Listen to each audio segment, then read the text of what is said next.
for the pledge and recite with me. I pledge allegiance to the flag of the United States of America and to the republic for which it stands, one nation, under God, indivisible, with liberty and justice for all. Could we have roll call, please? Councilor Dietzel. Here. Councilor Horsfall. Here. Councilor Hamblin. Present. Councilor Lee. Excused? Councilor Exner. Here. Councilor Kubik. Absent? Mayor King. Here. Are there any changes to the agenda this evening? Yes, Mayor. We're going to move the transit appointment up to after the presentation, so folks don't have to wait through the rest of the meeting. Thank you. Yeah. Okay, at this time we would take public comment on items not on the agenda.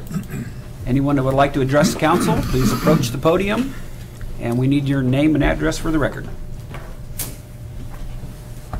Hi, my name is Michael Grant. Address 14534 Walnut Grove Way in Oregon City. I go by Mike Grant. I'm here to introduce myself. I'm running for the assessor position in Clackamas County, which is coming up in a month. So a little bit about me. I've done this job as an assessor and chief appraiser and tax collector for Clackamas County for 5 years. The last 3 years I've been in Clackamas County as the commercial and industrial appraiser. So I've been valuing all over the county. My education, I have a master's in business with finance and management as my key emphasis. Also a bachelor's, obviously, and then lots of real estate courses. I used to teach real estate at Merrillhurst, as well as finance, economics, and business courses, undergrad and graduate level. So in comparison to the person I'm running against, she's been in the same job for 34 years, one job. I've had multiple jobs, not too many jobs, but enough that I've been in the government. I've worked in the government for 8 years. Prior to that, I owned my own real estate company, my own mortgage company, I owned a real estate trust. I still have a bunch of real estate. I've got a lot of valuation experience and the tax side. I have some tax side experience. My competitor only has tax side experience in the same job with a high school education. And she's good at the tax side. I have nothing to complain about that, but not as a manager. We need someone in there that can really manage the operation. We're talking basically $1 billion corporation. This county's huge. We're bringing in $811 million every year in tax revenue. You need a manager that can actually influence the employees to talk up, not feel like there's going to be retribution or retaliation. Make them feel part of the team. Invite them into your office, talk to them, find out ideas. How can we improve things for the citizens and the office itself? So that's why I'm running. I hope I can get your vote. And any other questions, please look me up. It's Mike Grant for Assessor at yahoo.com or MikeGrantForAssessor.com. Thank you. Well, thank you, Mr. Grant, and good luck in your race. Thank you. Anyone else? Good evening. My name is Mark Benson. Do we sign here? Yes. Okay. I'm going to put down 16355 Champion Way. Mayor, I'd just like to caution council that I anticipate Mr. Benson to bring a matter to the Planning Commission. If he does, as the appeal portion of that, for Mr. Benson, I just caution about ex parte questions or comments from council. Okay. So guys, I've asked to come before you several times. I've been turned down, haven't had the opportunity, so I'm in here tonight speaking on my 5 minutes and have an opportunity. I've got a substantial investment in this town. I think most of you know me, though I'm not a big fan of the Sandy style. I consider it a regressive incentive. In other words, it costs us money to operate. But at the end of the day, what I'm here to talk about today is what can I expect? I'm looking at doing a mini storage, just shy of 60,000 square feet. And we've been going through this process, working with hopefully Tractor Supply, may or may not close on my property. They're looking to buy approximately 3 acres, and I don't know what's going to happen. So we'll find out here in the very near future. Planning Commission beat them up for about 3.5 hours. And quite honestly, it was pretty tough for what they had to go through. And the Sandy style, adding a substantial amount of work. So if you think about it, you've got Amazon, our consumers, the market drives the economy, Consumers want to do business with Amazon. Troutdale's got 900,000 square feet going in. We're in a margin compression. Anyone in business knows that.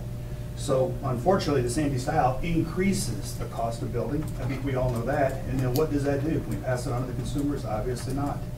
So I'm here tonight to talk a little bit about a couple of things. Number one, our gas station. The AM/PM at the other end of town, $400,000 is what the Sandy Style costs us to build. We've submitted that information to the city. I'll be happy to talk to anybody on what it costs. Two, I did come before the city council, planning commission, or planners a few months ago, and I brought a couple of copies. I'm just gonna hand them in, if that's okay with you. And I looked at doing storage in pods, shipping containers. I invested $5,000. I used Kelly from Furwood, and we put everything together. We came in, talked to planning, and we were told it had to adhere to the Sandy Style. In other words, there's no way in the world to make it work. So we drew it, we put everything in, found out it wasn't gonna work long-term. Didn't build that.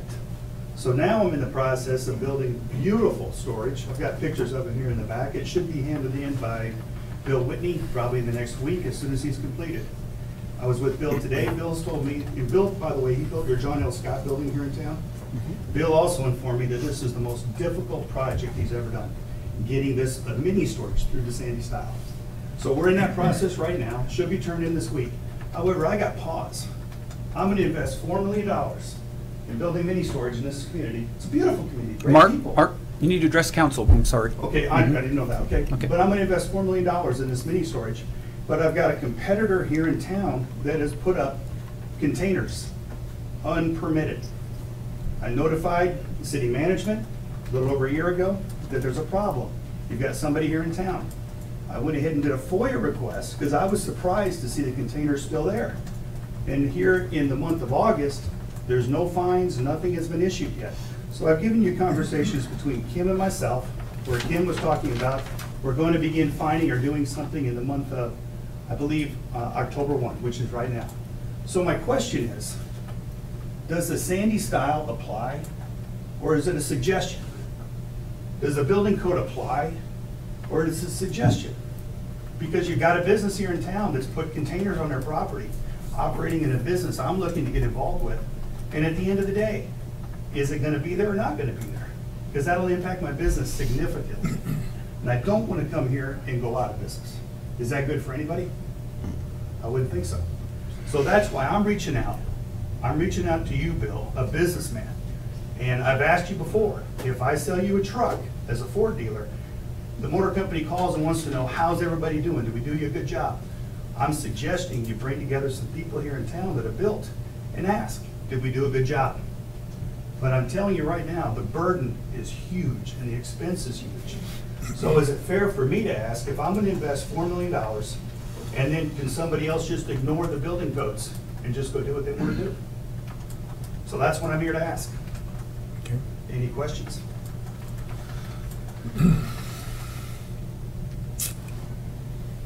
I appreciate what you've brought, because I've heard similar stories or variations of similar things.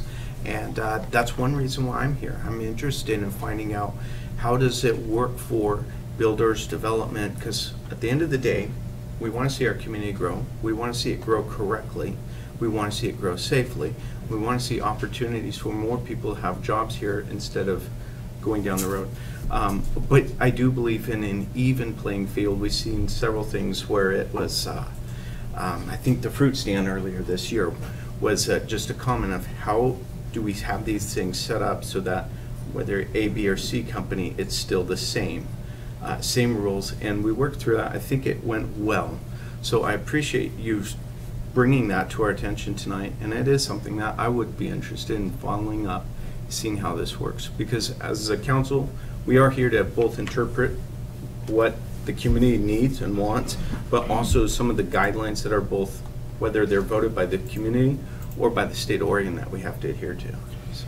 Well, guys, I can tell you right now, I'm not against anyone in business, but it has to be an equal playing field without favorites. And that's what I'm interested in now. And quite frankly, I'm gonna bet my house on this, whether this is a good investment or not. And I can tell you so far, it hasn't been a pleasant experience. I'm used to the economic development director being the guy you work with and you make decisions together. I'm used to being able to sit down and make a decision and make things go. It's been very, very difficult. But my thing is, I wouldn't rely on just Mark Benson. I'd take the last 10 guys that have spent over $2 million in town and ask them, see what they have to say. Okay? Thank you. Thank you. I'm going to leave this with you. Bill, I'd love to have an answer if I can. Mr. Benson, we'll need a copy for the city recorder. You bet. Do you want? If we just get one of those copies for the recorder, please. Thank you. Thank you. Thank you. Anyone else like to address council? Matters not on the agenda.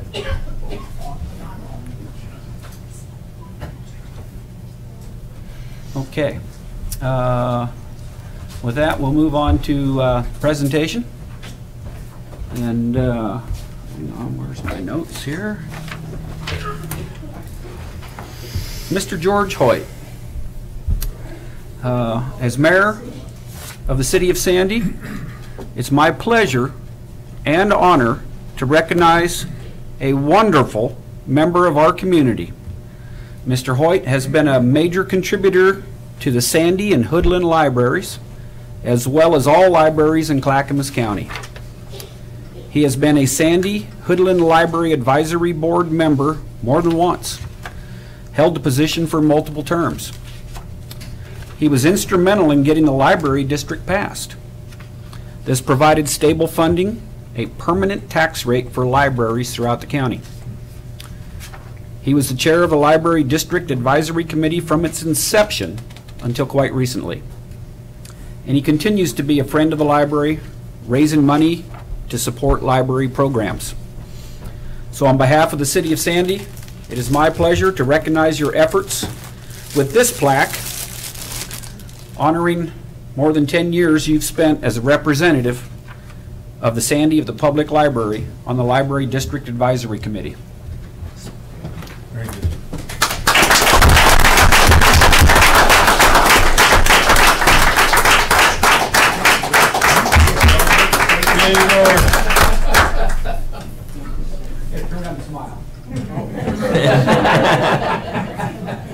Aim the plaque forward, Bill. Yeah. Thank you. Oh, do we need to re-aim that? Yeah. Yeah, it was crooked. There.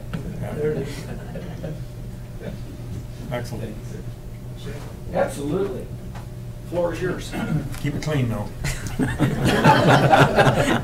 This is a day and week that's significant from the standpoint of the library district. This is the week, 11 years ago, that we formed the committee to go after and create the district. Wow. And 10 years ago, with this vote in November, is when it was approved. At that point, the library district had been reduced by the county to about $6 million. All of the libraries in the county. The district, in its first year, had provided $12 million, bringing it back up to where it was. And this year, it's operating at $18 million. Nice. So that's money that you didn't have to put up. It is now supplemental money to your budget. And so, as I say, I'm very grateful for the support the city has had for the library with the rebuilding and also by paying off that little bit that hasn't been paid off. So anyway, it's been a pleasure to serve, and as I say, it's an important addition to the community that has been supported consistently. Now, an advertising moment. I know across the library, most of the library directors in 10 years. And I will say that the one we have today stands above all of those that are there. You are lucky that you have Sarah. And so, my thanks to her. Thank you. And of course, everybody has a woman behind them, my wife.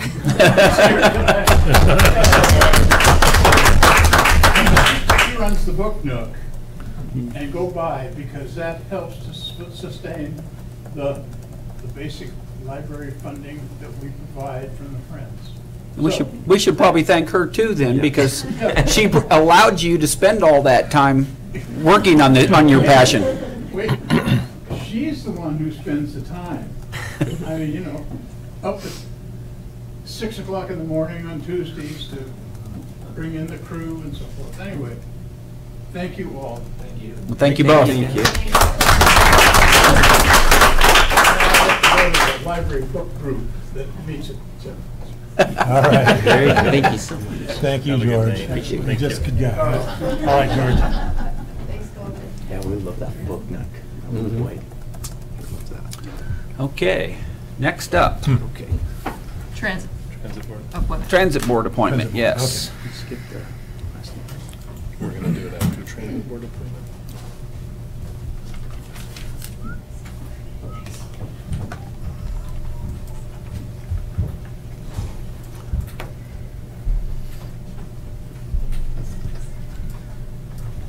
Good evening, Mayor and Council.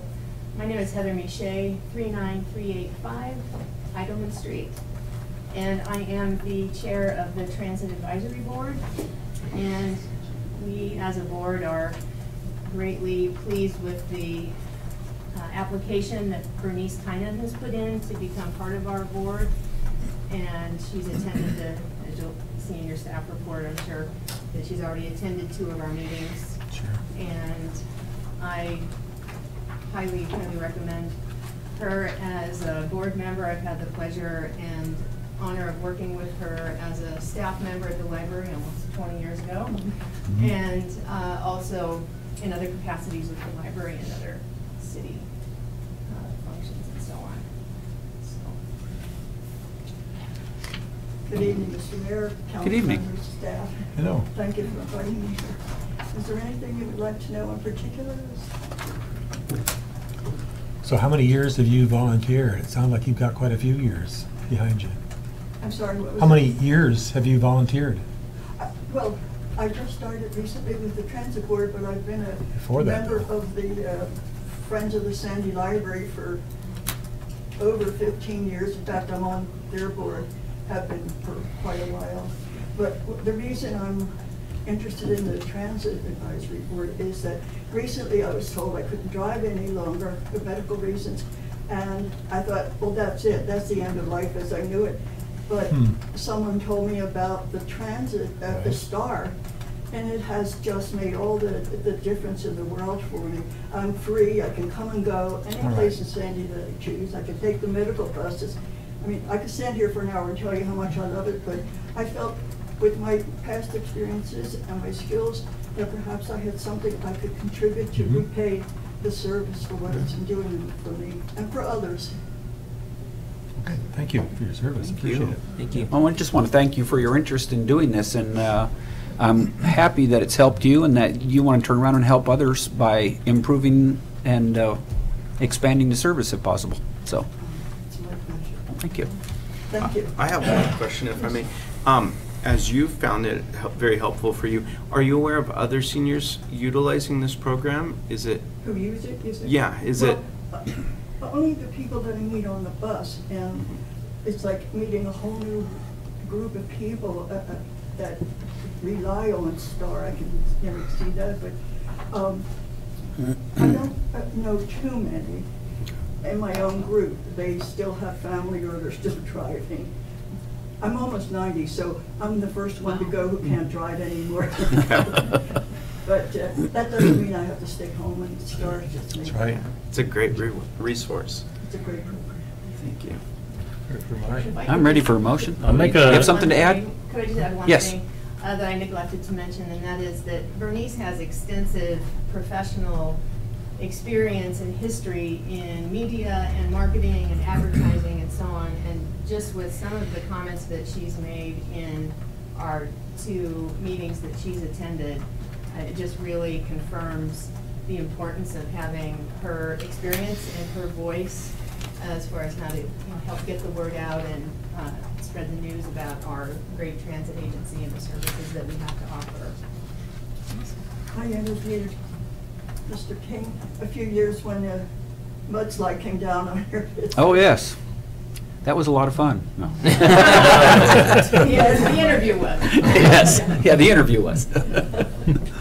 All right. Do we have a motion? I'll make a motion to appoint Bernice Tynan to the Transit Advisory Board. I'll second that. Motion by John, second by Jeremy, that we appoint Bernice Tynan to the Transit Advisory Board. All those in favor signify by saying aye. Aye. Opposed? Motion unanimously carried. All right. Welcome to the board. Thank you very much. Thank you for your service. Appreciate it. Dennis? Oh, yeah. You're in. Okay. Now we will move to public hearing on the proposed plastic bag ban. Okay. Do I need to read all this on this one, being it's a public hearing or quasi judicial? Yeah. Except we don't really have a proponent or opponent. We don't. Or an applicant. The city would be the applicant. We'll see. Although it's just a perspective, it's just an idea that isn't something that's imminent or anything. Yeah, that's true.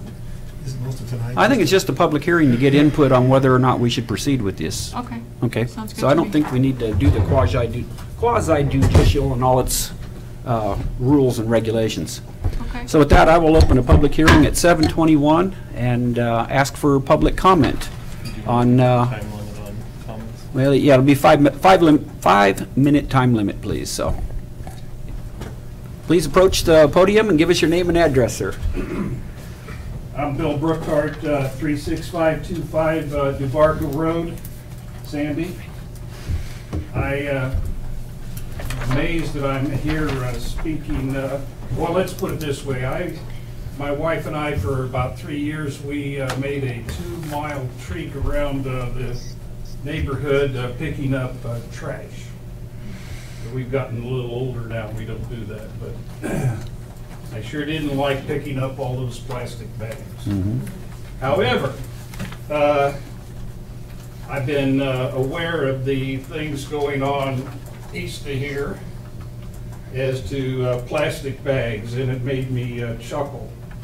I was also aware of a Danish Environmental Protection Agency type of report 2018. I sent a copy to all of you, or, well, I brought a copy to all of you today. Now, I don't know, do I have to read this for it to be part of the meeting, or what? No, we can enter. just add a copy to the record if you Yeah. want to give us a copy. Okay, well, I can give a copy to the record, all right. Yep. Thank you. Within this, this is not the study. This is just a news article about the study. And if you get online, you're going to see all kinds of articles. This one happens to be put out by a plastics company, but I guess we would maybe suspect that, but they're all the same. And I would like to read, though, the first line here. It says, plastic carrier bag is best according to new study. And this was done by in I guess, Denmark. They're studying whether or not they should or should not use plastic bags. And it says that the plastic carrier bag is best. Paper bag must be reused over 40 times before it is better for the environment than a regular plastic bag. And then down below it talks about, it compares the plastic bag to the paper bags and others. It says, below you see the number of times you need to reuse a carrier bag in different materials so that the environmental impact is as small as for the plastic bag. This, due to the fact that the plastic carrier bag is used only once and then used as a garbage bag. So you might question that little point of being used as a garbage bag after it's used as a carrier bag, but ordinary plastic carrier bag 1 time.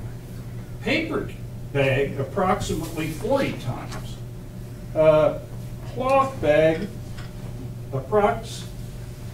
cloth bag in cotton approximately 7,000 times to 20,000 times. That depends upon whether or not it's a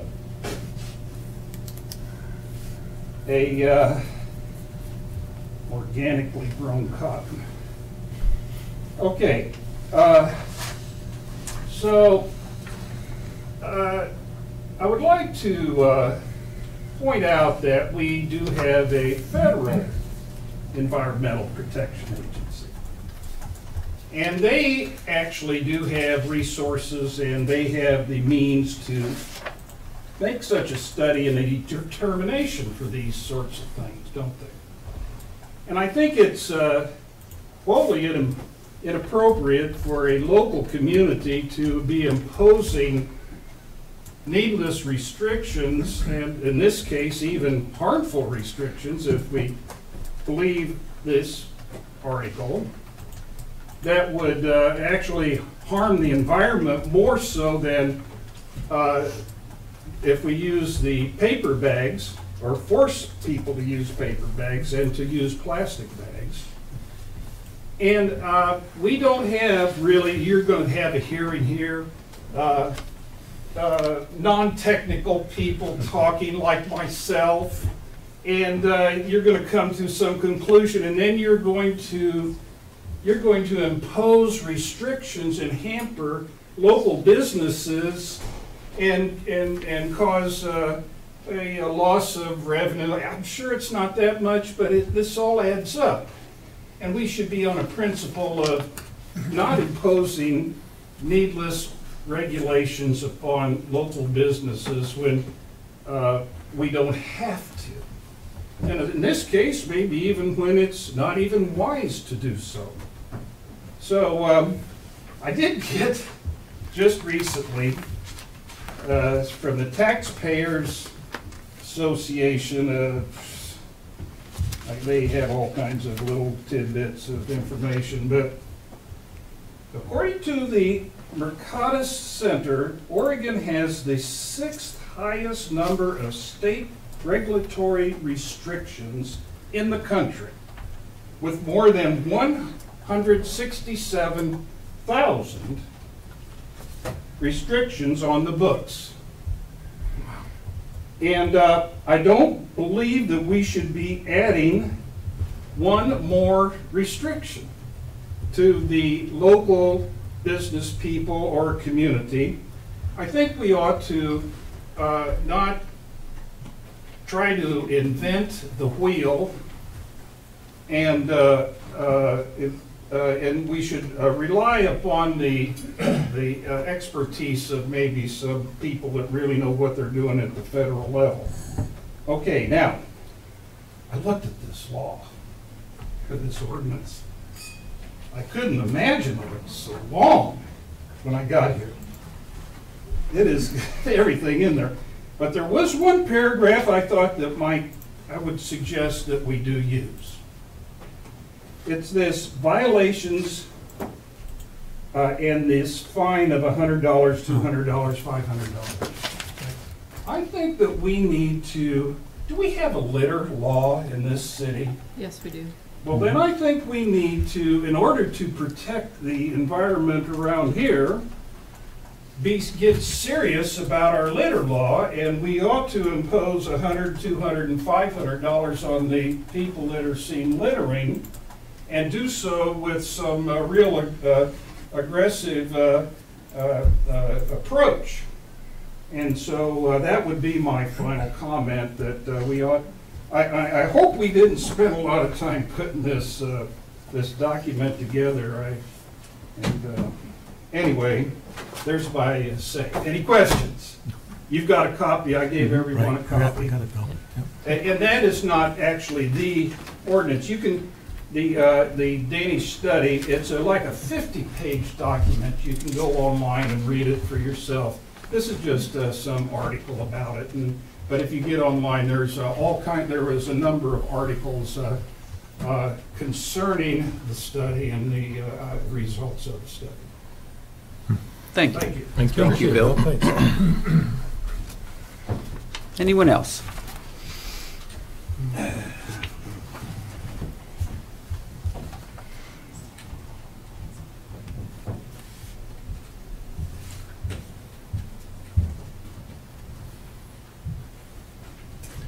Have a good night.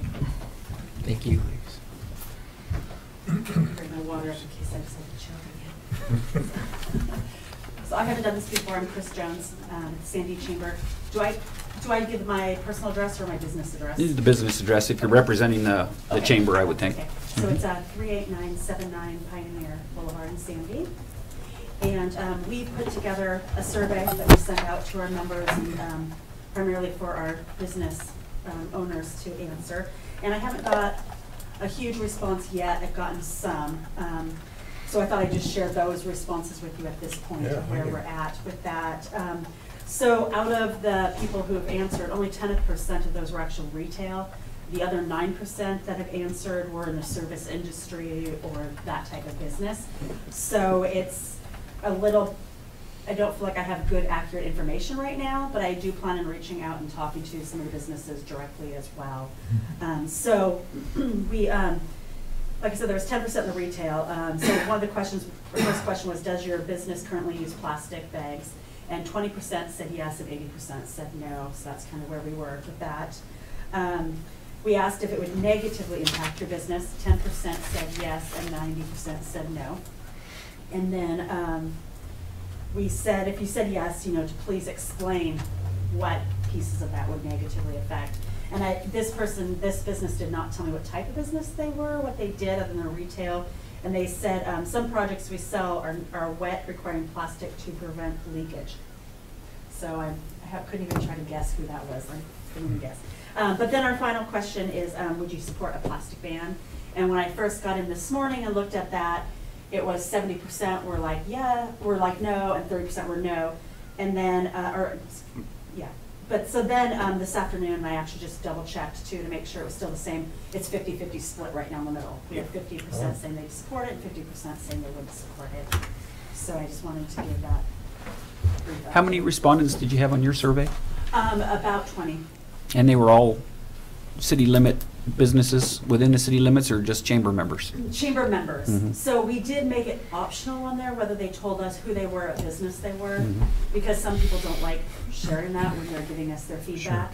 One of the options on there too is to have the chamber reach out directly to talk to them about it. And none of these businesses asked for us to talk to them directly about it. But I am planning on there's specific businesses in town, one of them being Les Schwab, because they take the tires and they, your used tires. Oh, yeah. those Put them in a big bag, yep. So my thought is how would that affect them, and what other options do they have? And so I'm going to reach out to Clay and find out as well. So by the next time we have a hearing, I should have more information. In 2 weeks.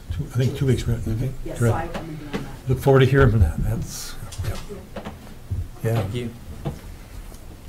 Okay, is there anyone else who'd like to weigh in? Yes.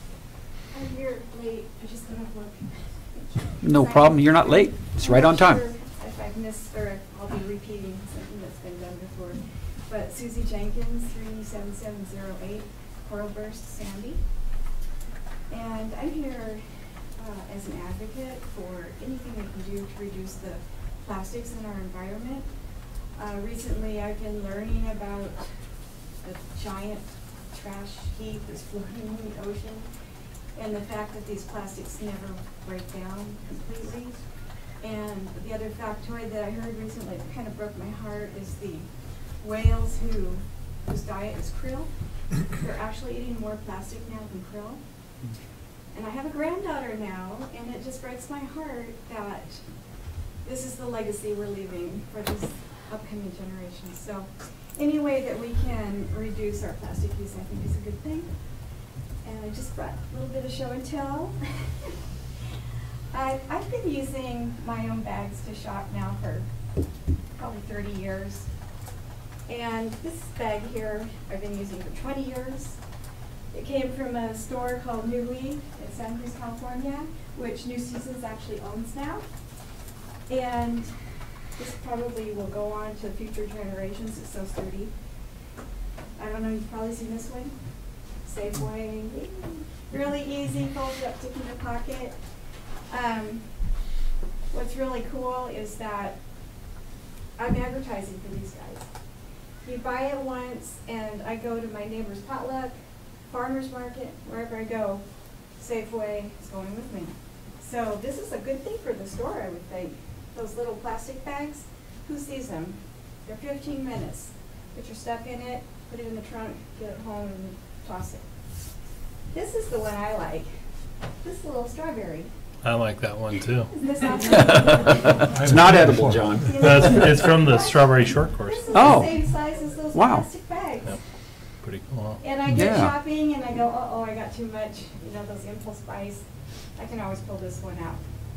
So You've seen that before. I don't need the plastic bags. Oh. You know, and I don't think, just a little thing we can do. Just a little thing we can do to help with this problem of plastics in our environment. Susie. Susie. Yes. Oh. Before you go, we were studying, the presenter talked about how many times it would take to replicate the use of a plastic bag, same use, for a cloth bag. How many times? You said you've used it for years, decades maybe? This one I've had probably at least 20 years. And it is so heavy and so sturdy. I've washed it. It's got these big handles, so they're very comfortable. I can fill it full of cans and it doesn't hurt on the shoulder. I like the logo. I don't know, Santa Cruz, South California, but whatever. I'm just curious how long you've been using it, and Well, yeah, quite a and few I've times, been- sounds like. I've been taking my own bags since my kids were babies. It just seems like the right thing to do. And I don't like plastic. I don't like bringing it home. What am I supposed to do with it? It's just creates a bunch of trash, you know. Okay. So, All right. yeah, Thank you. you're welcome. Thank you. Thank you. Come on up. Hi, I'm Renee Gregg. I live on Bickford Street in Sandy. I don't have anything fancy prepared. My son and I just came because we want to encourage or applaud Sandy in forward thinking in reducing waste. Our family is trying to be towards zero waste, and my current research, I teach at the high school, but I research something new every year, is industrial ecology, which is the idea of, instead of looking at how we can use nature, how we can grow and prosper, but people benefit and nature benefits as well. So it's a new thing. And thinking of, instead of looking at plastic and thinking, what do we have to do with it next? It's the idea, plastics aren't necessarily bad, but they have to be designed to be used over and over again.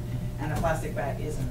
When we recycle it, we feel good about ourselves, but we downcycle it and it doesn't really help. So anything this community can do to help curb mindless consumerism is awesome.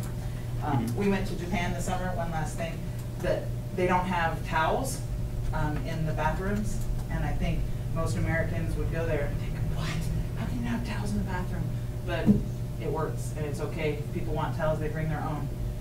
And I just washed my hands and went like this.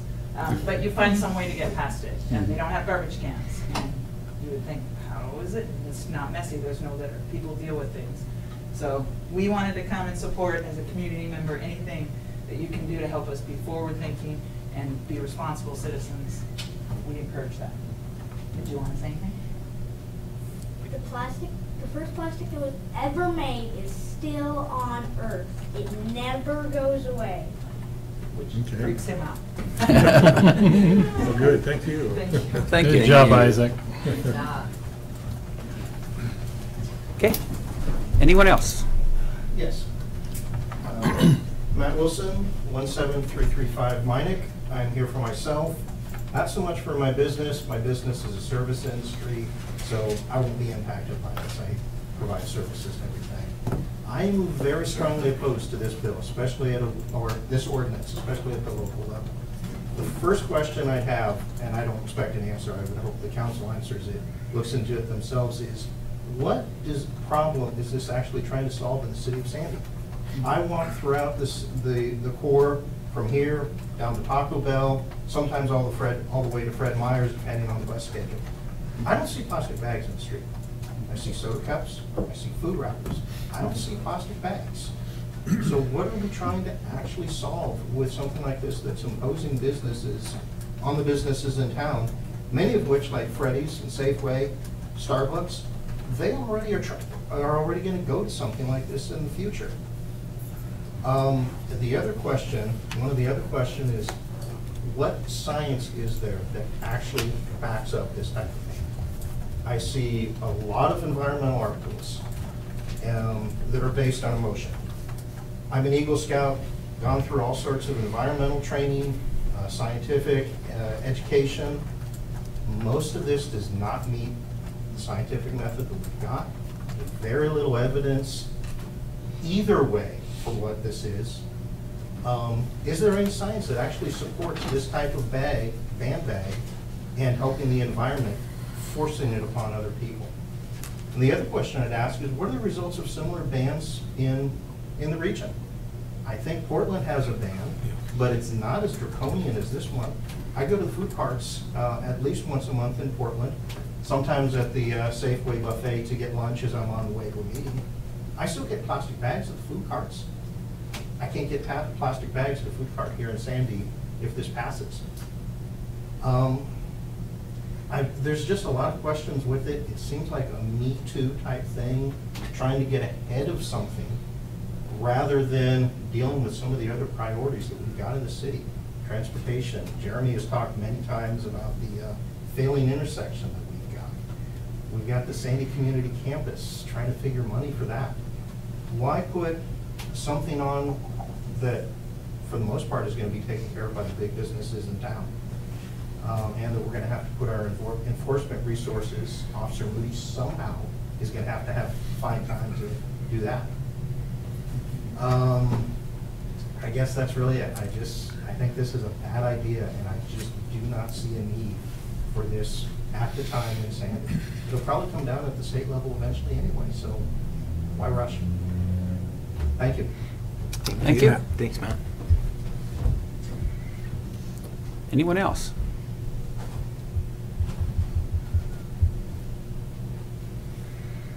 Okay, do I, any discussion, questions, comments, motions to continue for 2 weeks?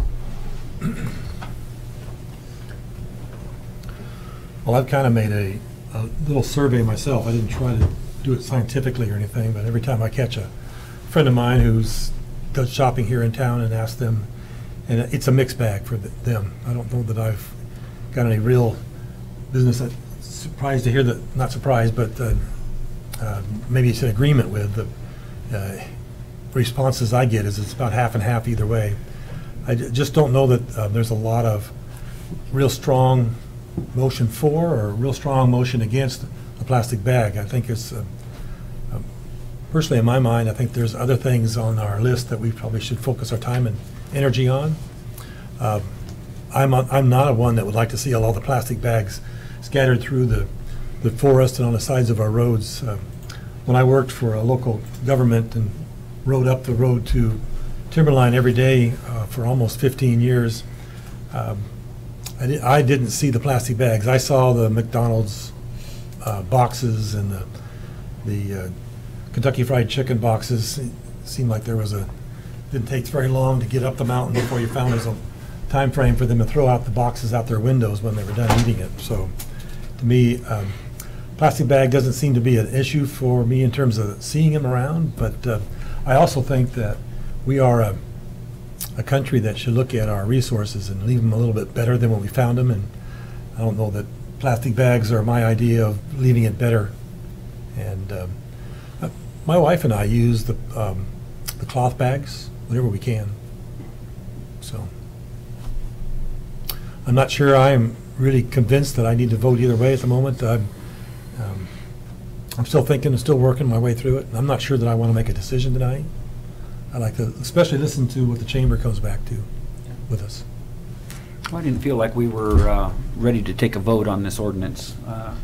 This was merely a public hearing for feedback from our community. Mm-hmm. And I think we've gotten some, and we'll get more in 2 weeks if we want to carry this over for 2 weeks. I know there was something that has been pointed out to me in our own council policies under sustainability. Sandy will be a leader among Oregon cities in substantially, both in the city government's own operations and projects, and in its regulatory role. The city government will encourage individual households and businesses to adopt more environmentally sound practices through education, leading by example, and incentives, rather than through mandates or regulations. And that's our council policy. So something we also need to keep in mind here. Maybe another policy position is council position on issues. We will take a positive leadership position on issues that directly affect city services or programs or the welfare of city residents. The Sandy City Council will avoid taking positions on issues that can be divisive and are a distraction from the business of city. Kind of throws a little twist to how we look at things. I mean, that's our own policy, so something to think about. So I guess at this point, I'd ask for a motion on whether we want to continue this hearing for 2 weeks and hear some more input from people, or what exactly council wants to do. Well, I appreciate the way you read that there, Mayor. You know my position, as I stated last time. A few follow-up ones is, I don't think this is the best way of going about it for small businesses. I think it does put a burden on our community in that aspect. And not that I'm against removing plastic bags or other items out of the community, but I just don't think the regulation is the best way of doing it. You know, personally, we use the fabric bags or whatever when we go to the store, or I get chastised when I get home when I don't bring it to the store. And so we work hard as a family. I think another way, and I appreciate you reading those things because it brings out a lot more light of other things that we can do from exactly what you read there. You know, what we've done in the past. We have programs where we've saved water. We don't tell people to put a timer on there. We don't go put a timer on their water. We're fine if they use too much. But we handed out, you know, low flow shower heads and things like that. And so we help educate people. We do know that Fred Meyers and not to name other ones, but they're already working towards this, and the state is as well, and nationally, and to help educate. I think it might be easier and maybe wiser spent money, you know, with our code enforcement to, you know, maybe hand out Sandy branded bags at the store and those type of things, than to have a hard policy to even enforce. So I think we should research out some of those venues to help fight against those plastic bag issues that we may see cropping up. And just thank you for reading that. I think that's a great statement. I think we should follow our own words. That's very good. I think I'd echo a lot of that. I think it's a pretty controversial issue from what we're seeing from the survey results as well too. It's a pretty divided community.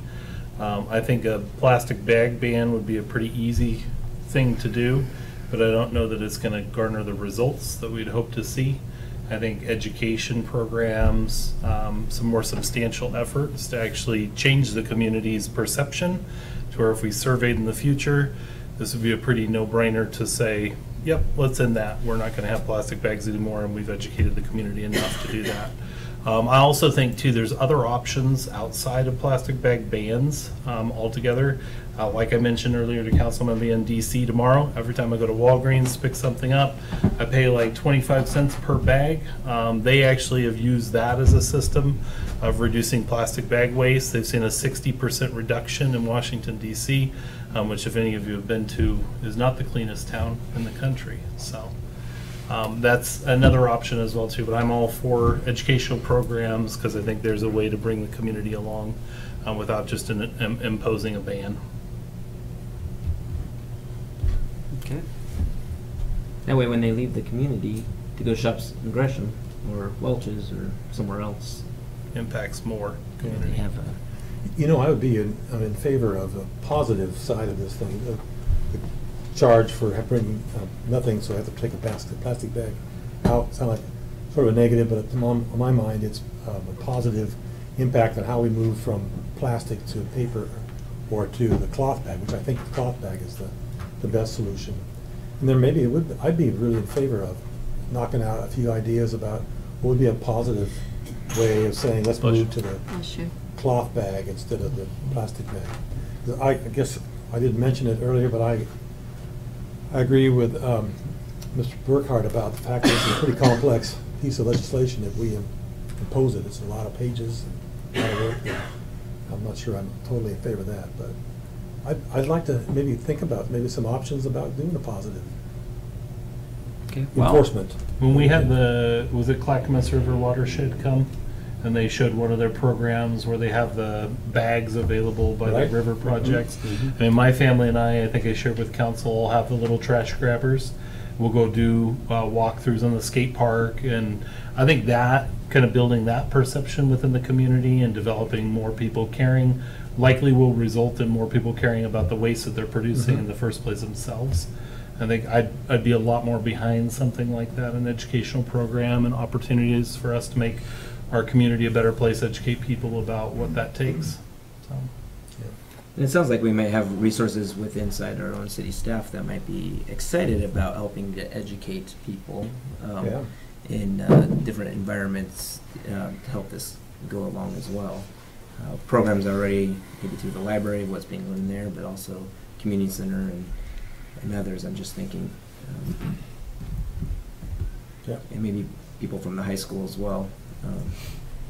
Might be a good project for your youth council too. Oh, good idea. Excellent. Excellent idea. All right, well, we still have a public hearing open, so we need a motion on closing or continuing. Or disbanding. Have we given staff, would we be giving staff direction by closing it or leaving it open? I guess that's the... Well, if we leave it open, then in 2 weeks' time, we take more testimony from other people. If we close it, then we decide on whether we want to continue with this ban or not. We do, the chamber said they were going to bring back some additional input, so I guess I'd be in case of favor of leaving it open until they get back, and then maybe we can even pick around the idea of what might be some of those positive things through a youth council or through a incentive or whatever alternative there are to the Is it going to be some work to try getting the chamber to respond back? Oh, it's always work getting people to respond, you know. But yeah, I mean, it'll be my next steps is phone calls to the businesses, you know, to get official, you know, statements from them. Well, I guess my question too would be, is the chamber's survey asking questions that would give you suggestions for alternatives, or is it just more of a yes and no? Yeah, I mean, I can, if you want, I can reread the questions to you. It's just 6 questions. It's, do you want me to? Yeah, come up to the podium, please. So my first question was, does your business currently use plastic bags? And the second one is what type of business, so we knew who was responding to us.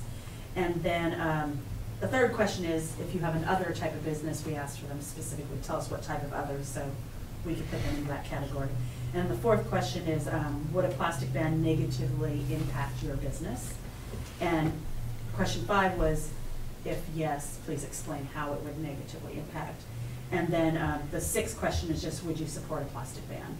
So there isn't any room there really for, you know, what do you recommend? It's pretty much yes or no. Get down to whether the chamber support it or not. Was kind of our, you know. And I mean, I can always change it up. We can always do that too. It's not hard to go into SurveyMonkey and you know, make a change to it. I could do that as well. But then it skews everyone that's answered it already. So. It does, definitely. Yep. Or I could do a separate survey and close that one out. So, yeah. Well, our own survey has been rather striking, and it's very divided. It's almost 50-50. And there's a number of people who have admitted in the survey that they don't live in the city.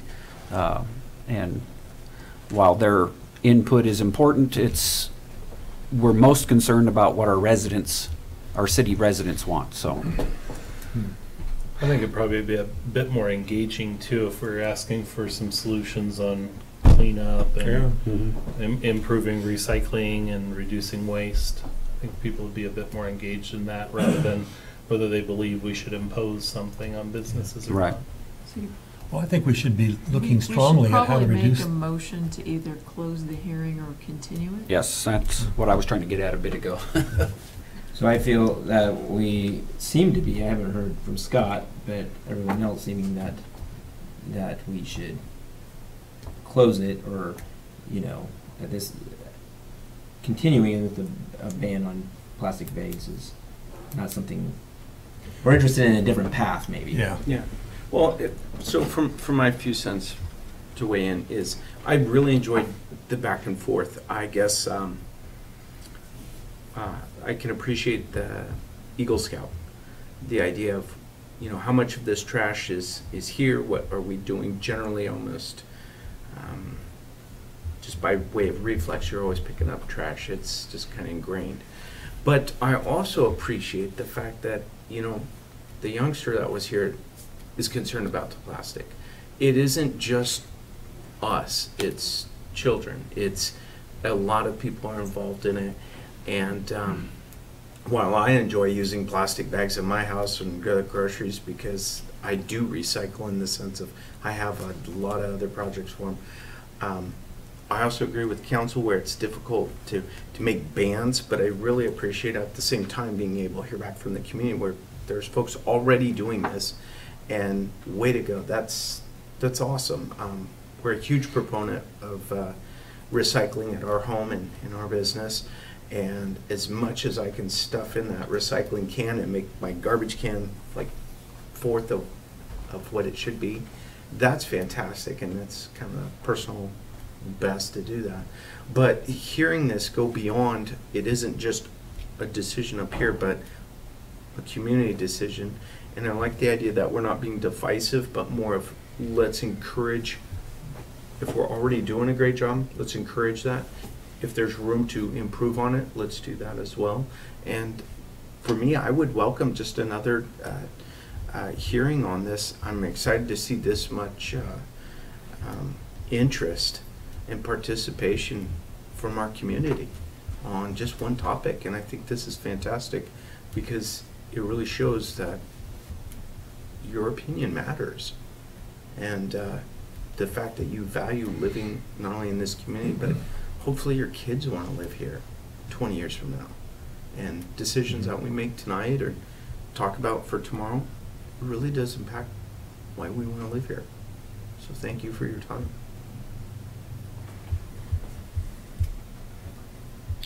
Well, I personally would move to close the public hearing and then move to looking at alternative methods as a way to handle the project rather than to move on with the ban.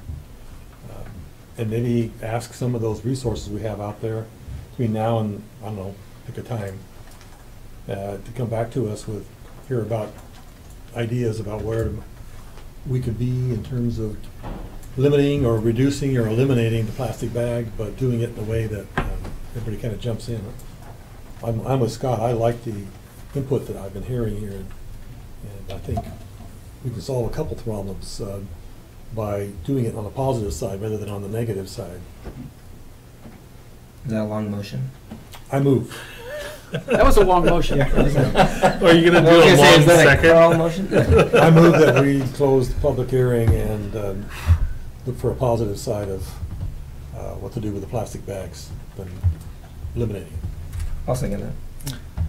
Motion by Carl, second by Jeremy, that we close the public hearing and look for other options on the plastic bag. All those in favor signify by saying aye. Aye. Opposed? Motion carries. Let's see, street maintenance bid. Mike, you're up. So for the folks that came in tonight, if we're gonna do something in-house for more conversation, if you wanna reach out to any one of us or the city manager to stay a part of that conversation, Please. we'd love to have you still involved. Please. And I love the idea of zero waste. If that's something that's obtainable for everybody, that would be awesome. Yep. Yeah, like my family, we have one garbage can per year. It's Wow. hard. It's not a sacrifice. Yeah. I can attest to they have one garbage can per year. And they have amazing vegetables at their house. My wife shows me the videos of one garbage can per Yeah. year. I have a garbage can a week. Yeah. Mike? Mike. Top that. Yeah. Reusable We sidewalk. did open bids on, actually, 2 projects on Thursday. One for for some street paving, and we received 5 bids, and they're summarized in this memo from the city engineer. And the recommendation is to award the contract for the street maintenance program to East Side Paving Incorporated in the amount of $175,762.50. And we passed out a map that shows 2 areas. This is Pleasant Street between Mining and Revenue, and Evans Street from Mining to about midway between Sidelawn and Ross. And so this is more than just an overlay. Both these streets have a lot of failed sections. And so this would include digging out and repaving and adding more base rock to the failed sections. And that's where about a quarter of the cost is. When And then would it this- is kind of late in the year, this question would come up too. We had bad luck with putting these out earlier in the year, so we thought we'd try it in the fall. So the way we have this set up is the pavement repair, the dig out and repave can be done. That's not as weather critical as the overlay. Try and get that done this winter, this fall and winter, and then do the overlay in the spring. So it'd be dug out, pause till Well, it'd be spring? dug out and the base rock would be installed, and then the asphalt would be installed to the existing level of the street surface, and then come back in the spring and do the overlay. Do the finish Yeah. pave. So Mike, on the one on Pleasant Street and Evans Street, on both of those, it shows kind of that red line extending into Revenue and extending into Meinig. And same thing with the Evans Street one as well too. So is that actually going to interfere with the intersection, or will it stop? No, this is sidewalk just side? something out of our Okay. GIS. It's not, the actual limits are marked on the ground. I don't want to get trapped in my neighborhood. No, you don't. And then the other contract is some work to install some equipment at the Hudson Road pump station. This is where the city connects to the Portland water supply to allow us to adjust the pH there by adding lime or soda ash to the water. Right now, the water we get the water from Portland upstream of where they adjust the pH, and so it is kind of low. It's between 6.2 to 6.7, which is not good in the long term for lead and copper compliance, because it tends to corrode the pipes and solder in the piping and get that into people's household plumbing. So we've had this kind of on the list for a while, and this would match the pH adjustment we do up at Alder Creek on our existing source of water. Now, this doesn't affect the halo acetic acids that we were having No, issues we've already with? done that. Okay. In fact, we just got the results back for the September round, and they were about a third of the levels. So Excellent. So I think we've got that solved. We're blending our Alder Creek water with the Portland Water Bureau water, and then pumping that out to the system. That's been very effective at getting those HAA5 levels down. Great. We're done with that then. We're solved? Yeah, we had to Moving on. have something in place by December of this year, and so we hope to have data in September, October, November that we can submit to the state and say, demonstrate Here it is, it works. This thing is working. Mhm. This Good, is the good. how we're going to solve this problem. When would this work start? This can start anytime. This is inside of the building, so it's Okay. not a big deal. You can go through it. So the bid on the east side, you got a lot of, down to 50 cents. Is it, if we give a motion for that, is it not to exceed 175, 762? Well, you know, we 50 cents? don't like to do that because, you know, sometimes there's change orders, sometimes the Yeah. quantities may vary. So, you know, we just like to award them. This is a unit price contract, so if they don't do as much pavement repair as we think is out there, then we don't pay for it as much. And same way, if they don't put down as many tons of asphalt as we think it needs, we don't pay for that. But I don't want, I wouldn't advise putting a not to exceed limit on a unit price contract. Okay. That's good. On the pavement, wasn't it last spring or early summer, we had another section of road that we didn't have any bidders bid on? That was on Bluff, Bluff. between Proctor and Hood. So, do we not want to do that with this Well, that time? was a or- little different type of project, you know, this is just, you know, kind of an overlay and repair. Okay. That was actually grinding up the street surface, there was some electrical involved, there was Okay. some streetscape improvements, so we'll run that out again probably in the spring. But get a jump on that in the winter for the spring then? Well, you know, we really don't want to do that when school's in session, so we'd rather get the bids like in March or April, so that a contractor can start in June and get the work done before school resumes. So we really don't want to have that section of Bluff Road, you know, under traffic, you know. So During we'd rather do school. that when school's not. Oh, sure, my point was is just line them up ahead of time so they're not all Yeah, we kind of went out busy. late last year, we went out in May, which typically is fine, but, yeah, I think we do it in March maybe next year. I did hear some horror stories, you know, the city of Candy had $900,000 worth of paving, and they got 0 bids. Wow. Yeah. Hmm. So we were fortunate that we got 5 on this one. time of year maybe? Yeah, I think so, yeah. Do you need a Okay. contract or what do you need from them? Just to award the contract to Eastside Paving and award the contract to Stetler Supply. Do you need 2 motions? Have we dealt with Stetler Supply before? Yeah, they did some work up at Brownell Springs a couple of years ago, and we've been happy with their work. Okay. They did some work at the wastewater plant a couple years ago. So, yeah, a motion, I think, to award the paving contract to Eastside Paving, and to award the pH adjustment contract to Stellar Supply. Well, I make a motion that we award the pH adjustment system to Stetler Supply. And I'll second that. Okay. Do we need it in the amount of? No. That's all right. No. Because without, it was a unit by unit price. Okay. Yeah. So motion by Jeremy, second by Scott, that we approve the bid for Stetler Supply for pH adjustment system.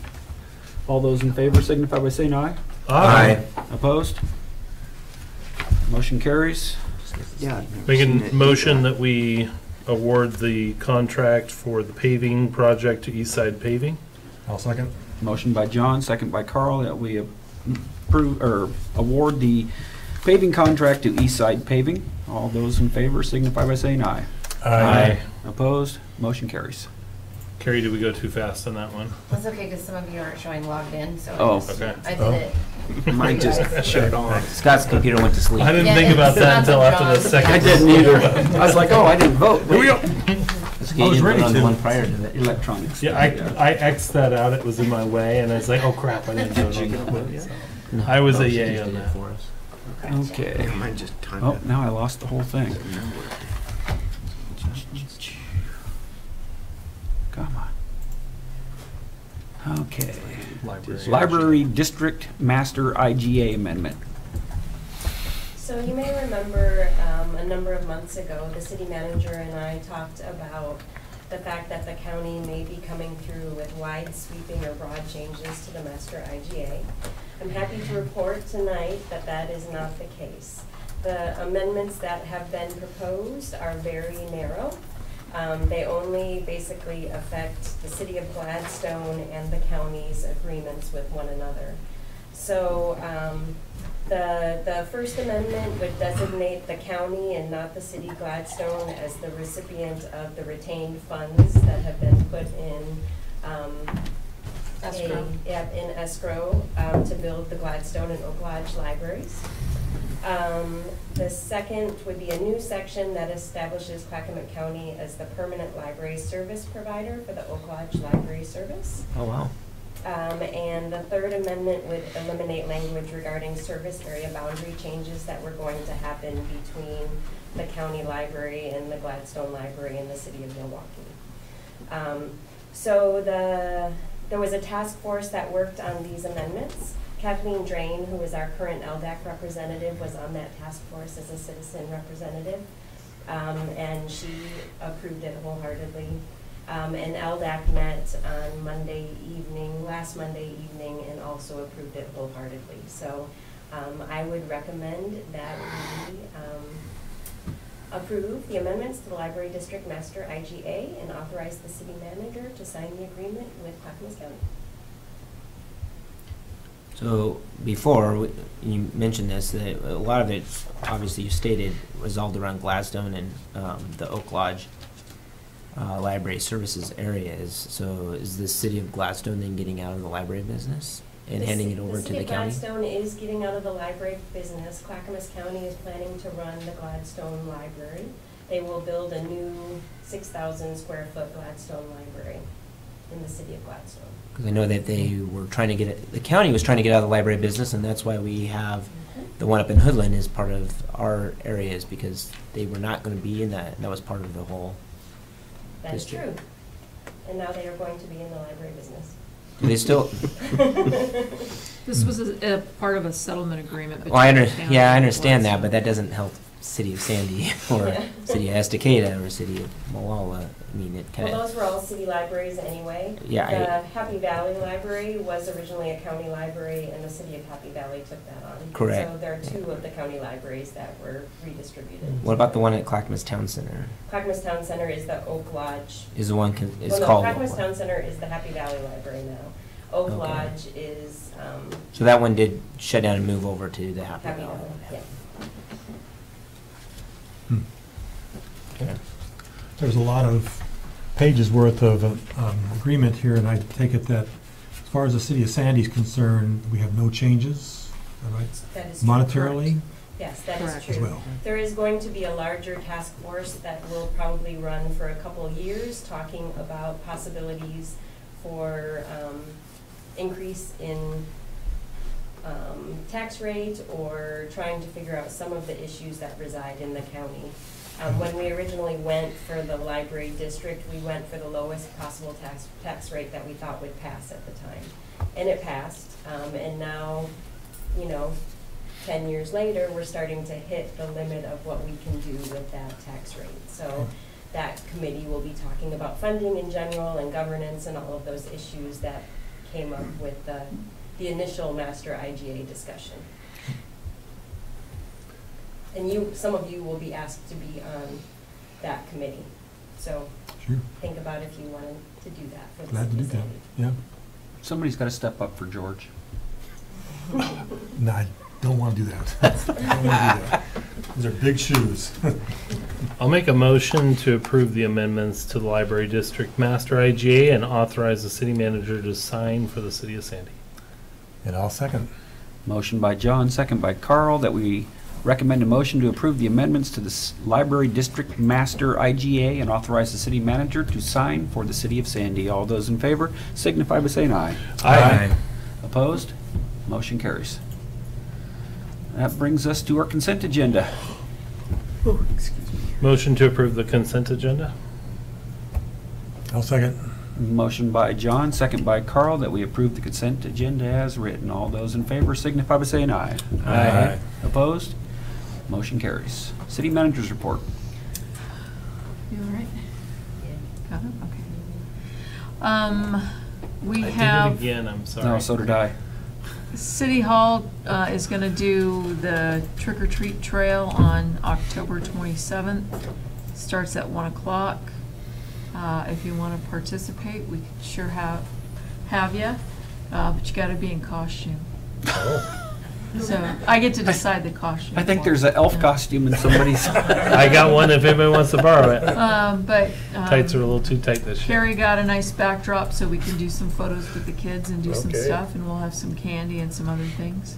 I saw a lot of requests for things like in the insane asylum and that kind of stuff going through the. For the library. Library, is that not was yet? that was the library. Okay.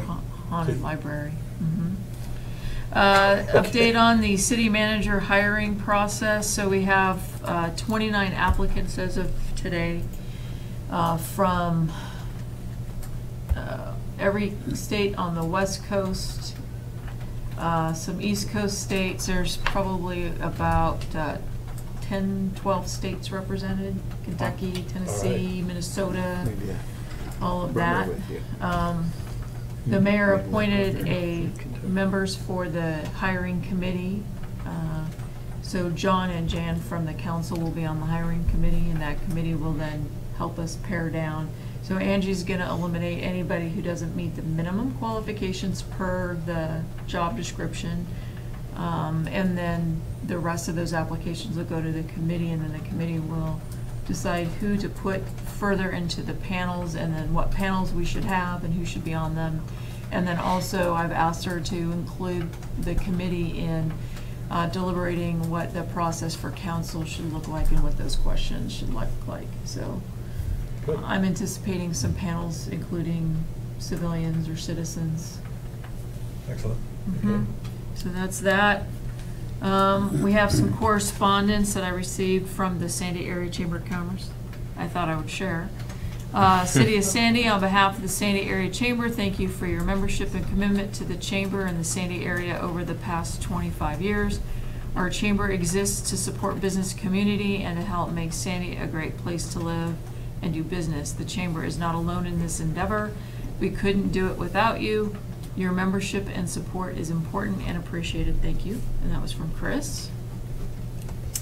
And then the police department is going to do Coffee with a Cop on October 3rd at the Ant Farm. It's a great opportunity for officers to go in and have a cup of coffee and visit with citizens that have questions or want to meet our officers and kind of find out what life's all about from the police department perspective, and to bring to them any problems that they might have or questions that they have.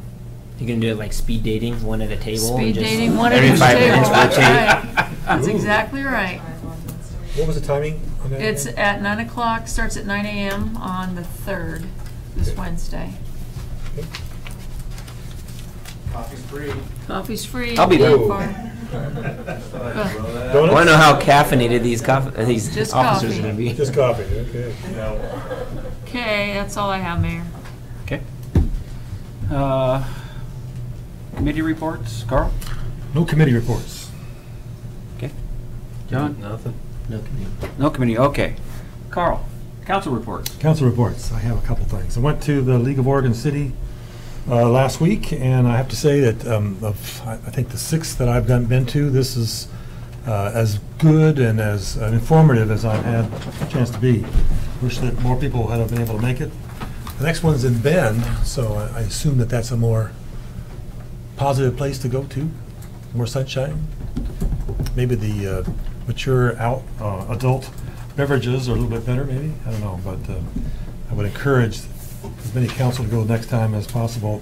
I'm going to be working my way through some of the notes that I've got through the next year, but one of the things I just wanted to kind of highlight was as I went to an art economic development tour in Springfield, and I was only able to see about 17 of their art items. They have anywhere from the tallest piece of art in the state, I think it was 217 feet tall, to Simpson's mural, to all kinds of sculptures, and they have no budget. In the last, well, I think they said 15 years, they were able to put in just, I don't remember how many, but quite a few, and there were several pieces of art that were $200,000, $300,000, and so they were able to find ways to make that happen. So I look forward to the City of Sandy doing some of that as well. One item I really liked was they said one visitor equated to $20 for a visit. So I guess it must be a hamburger. But they had 100,000 visitors last year. If you do that, the math of $20 times 100,000 is $2 million in economic encouragement. So I don't know that we'll get 100,000 next year, but I look forward to a good work with the art committee.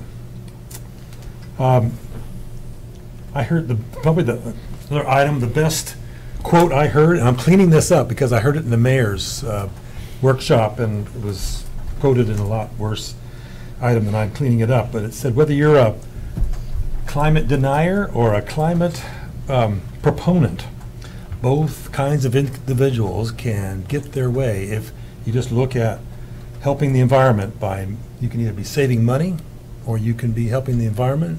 Either way is a win for both sides. And I think doing things with the smart city, LED lights that we're talking about for lamps, and something we've done in the council chambers and the city hall, I think are just easy on both sides to be able to accomplish. And so I really think that was a great quote. And if you want to, I'll quote it to you as it was verbatim given to me, but not in public. Had a couple of really good connections with ODOT and with this for the governor's office as well. We'll talk about that later on. In the middle, I haven't figured out, this is a new subject, in the middle of October, Clackamas Watershed Council is going to be giving a tour by Mike, appreciate the Mike, the walkthrough of the sewer system in their desire to be able to look at what's going on there. And I appreciate Mike and his openness and being able to walk those folks through that. Their intent is to be able to put public comment into the sewer plan as it gets developed, and that's what they're absolutely working on. And I have one request, and on DeMarco, in the corner of DeMarco and Langen Sand, the sidewalk there is just completely overgrown with brush, shrubs, whatever that is. Called blackberries. It is hard, you can't walk on it, and I wonder if we can get that cleaned up a little bit. I'll put it on the code enforcement Thank you. process. DeBarco and where? Langen Sand. Got it. John? So we did have our workshop with the youth council last week. Good opportunity to engage with a couple Sandy High School students, and we're working to partner a little bit more with them and get some involvement with the school district as well too. So we're planning a visit to the school board meeting next week and have some ideas both from us and from the students who are here as well too as to how we might be able to build this partnership and get a little more engagement and involvement, including a potential guest presentation of the assembly by our own mayor here as well too. We also did have a few weeks ago, and then tonight we finalized our interviews for our Arts Commission. I think we finalized that decision. I don't know if we're announcing tonight or what we're doing. Want to announce the names tonight or notify them first? I was going to have Zach send out a notification. Okay. And had some amazingly talented people come and interview for those seats on the Arts Commission. Last thing, and this is for staff, I just want to thank you all for being here.